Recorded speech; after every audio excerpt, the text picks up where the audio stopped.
नमो नमः। स्त्री जात का अध्याय का जो प्रकरण चल रहा है उसमें अभी तक आपने 2 श्लोकों के बारे में पढ़ा और उन दोनों श्लोकों में स्त्री के स्वभाव का, उसके स्वरूप का, उसके चरित्र इत्यादि का ज्ञान किस प्रकार से करना चाहिए अभी तक आपने समझा। और पिछले वाले वीडियो में इस लग्न से और चंद्रमा से किस प्रकार से स्त्री के स्वरूप इत्यादि का सटीक पूर्वानुमान किया जाता है उसके विषय में आपने समझा।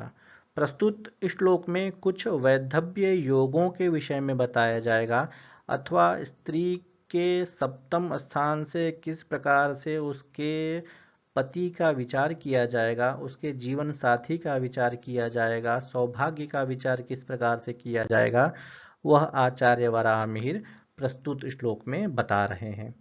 तो आप इस श्लोक को देखें।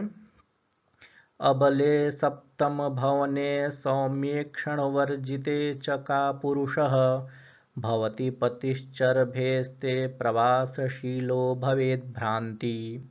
इसका अन्वय आप देखें। सप्तम भवने अबले सौम्येक्षणवर्जिते च का पुरुषः भवति अस्ते चरभे पतिः प्रवासशीलो भवति भ्रांति भवेत। इसकी आप व्याख्या देखें। सप्तम भवने सप्तम भावे अबले दुर्बले सौम्येक्षण वर्जिते शुभग्रह दृष्टिरहिते च तथा का पुरुषः कुत्सित पुरुषः भवति अस्ति अस्ते सप्तम भावे चरभे चरराशौ पतिः प्रवासशीलः संचरणशीलः भ्रांति भ्रमणशीलः भवेद जायेत। यह हुई इसकी संस्कृत व्याख्या।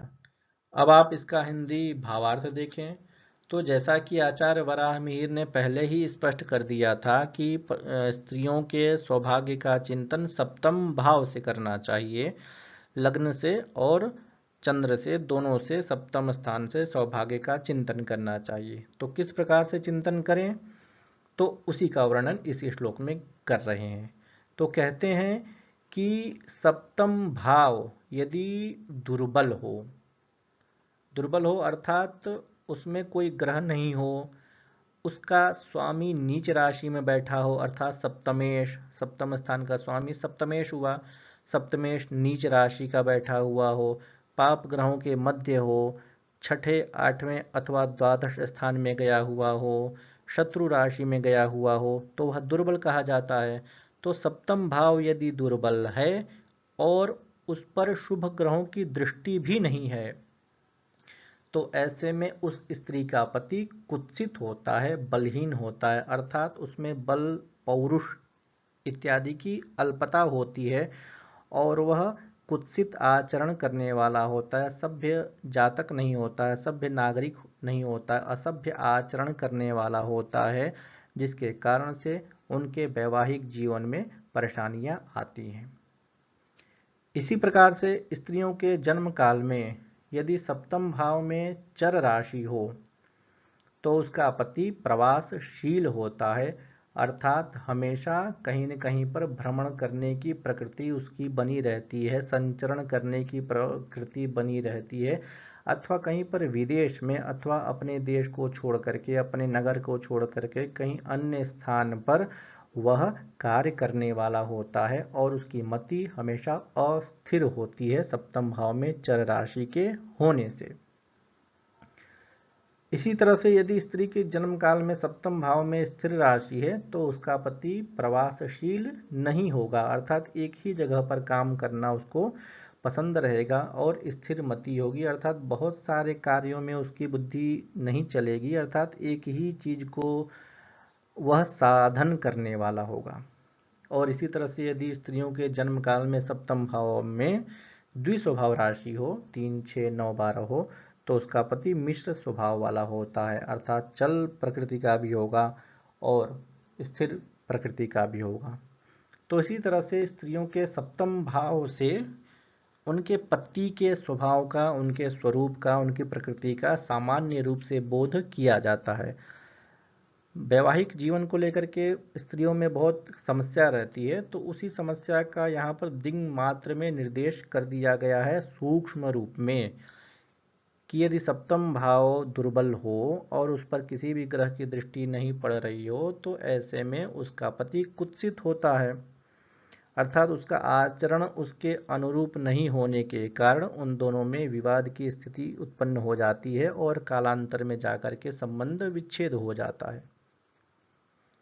इसी प्रकार से चर राशि सप्तम में यदि बैठी हुई है तो उसका पति प्रवासशील होता है, तो कदाचित ऐसी स्थिति में भी विवाह संबंध जनित परेशानियां जन्म ले लेती हैं।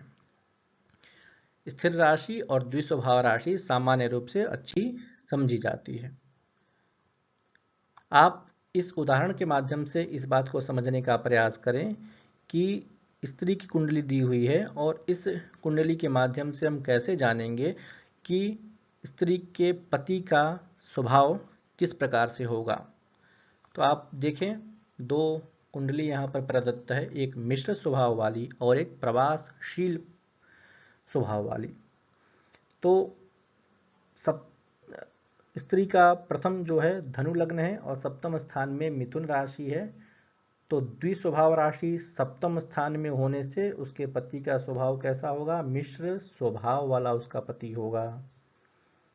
इसी तरह से द्वितीय उदाहरण आप देखें तो मकर लग्न है और सप्तम स्थान में कौन सी राशि है? कर्क राशि। कर्क राशि कौन सी है? चर राशि है।